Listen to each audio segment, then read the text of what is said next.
Hi, my name is Dr. LaGenia Bailey, and I'm a neuropharmacologist, a yoga therapist, and a healer. I'm from Chicago, Illinois. My book, The Yoga Pharmacology, is a guide to help people navigate Eastern and Western medicine choices. It gives them a template for intelligent evaluation of the choices they make to move towards better wellness. I often get asked the question, how do you put those three experiences in the same sentence? And my answer is always about, it's the energy. I've devoted a career in looking at the fluctuations of energy in the brain. Whether people are high in their mood or lower in the mood, whether they have an influx of energy that's overwhelming, we call anxiety, or they have an altered perception of the experiences they have, and we call that psychosis. The energy is the same whether we talk about the small spaces between a neurotransmitter and a receptor, the interaction of the energy within ourselves, the mind-body connection, or the vibes we feel. For instance, you walk into a room, everybody there has similar energies, you feel good. We call that good vibes.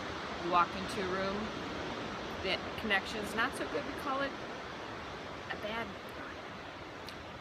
What's key is how we move through that energy for healing. The United States today has a crisis in the misalignment of energy. The most common disease states, cardiac, diabetes, mood disorders, immune disorders, musculoskeletal disorders, all have within their genesis a stress component. Managing that experience of energy flow in our system can result in an improvement in all aspects of your life. I know three things for sure. One is energy is needed to heal. Two, energy flows from high to low. And third, it's how the experience of energy is changed that results in healing and wellness. My own experience as a healer came as a time of great need.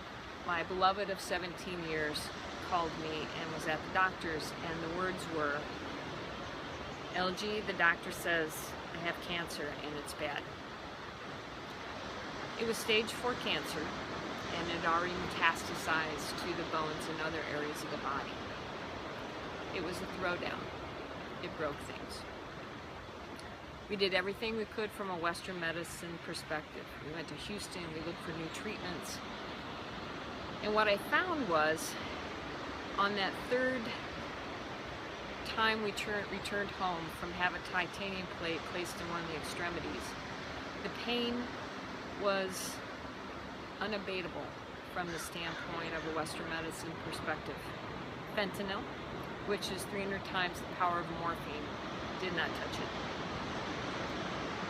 As a pharmacologist, I felt helpless. In a few years prior, I'd been starting to study a modality from the Tibetan medicine lineage called pranic healing, in which the intention is to remove negative energy or diseased energy from the area, and then through invocation, acting as a conduit for movement of positive energy into the area that needs to be healed. After about 10 minutes of the treatment, my partner said, you know, the pain's starting to abate. By the end, the pain was gone. This was amazing to me. It had been so long since my partner was out of pain. That was 7 years ago, and I've learned a lot since that time. During my partner's illness and subsequent passing from this life, the Eastern practices that we put in place, the healing for 3 times a week for 2 hours, the meditation practices, gave us the experience of wellness within the disease. We were more connected. We had a sense of purpose. The interactions that we were able to achieve with family and friends gave us a sense of connection that was incredible.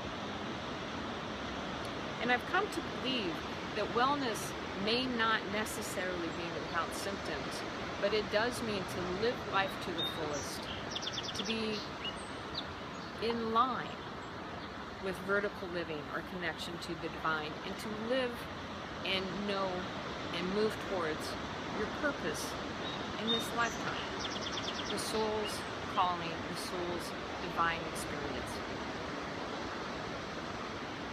Everybody's on a certain move towards a direction in their life. The question is, if you're on that certain vector, can you make a change in choice so that you end up, even if it's a little choice, to end up in a different place? My challenge to you is to make that choice now. Choose wellness, make a change, move through your life using whatever possible experience you have at your disposal to make a difference. Be of love, enjoy life, live bold. Use the bridge that's available to you for the Eastern and Western medicine practices. Thank you.